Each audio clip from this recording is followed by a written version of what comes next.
మన భారతదేశంలో ఎస్పెషల్‌గా ఏదొచ్చినా గూడా వయసయిపోయింది. నాకు వయసుతో వచ్చిన ప్రాబ్లము. లేదంటే నాకు సరిగ్గా నేను తినట్లేదనో, లేదా దానివల్ల చాలా కామన్‌గా నెగ్లెక్ట్ జేస్తా ఉంటారనమాట. ఓకే. సో, ఇది మైట్రల్ వాల్వ్‌కి సంబంధించిన ప్రాబ్లమ్ అండి. అలానే ఎడమ పక్క ఇంకొక వాల్వ్ ఉంటది. దాని పేరు అయోర్టిక్ వాల్వ్. ఈ అయోర్టిక్ వాల్వ్ పనేంటంటే, హార్ట్ నుంచి బ్లడ్ అనేది మన శరీరం మొత్తానికి పంపించటం. దాన్ని ఒకే డైరెక్షన్‌లో వెళ్ళేలాగా చూడటం అయోర్టిక్ వాల్వ్ యొక్క పని.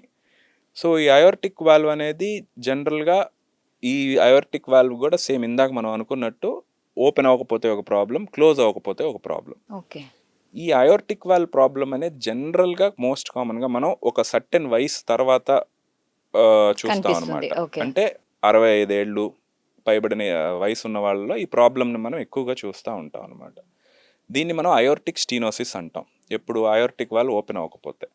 అప్పుడు పేషెంట్స్‌కి జనరల్‌గా కామన్ సింప్టమ్స్ ఏంటంటే ఆయాసం రావటం, కొంచెం దూరం నడిచినా గుండెల్లో నొప్పి రావటం, ఇంకా కొంచెం అడ్వాన్స్డ్ స్టేజెస్‌లో ఏమవుతదంటే కళ్ళు తిరిగి కింద పడటం, ఇట్లాంటి సింప్టమ్స్‌ని చూస్తా ఉంటాం.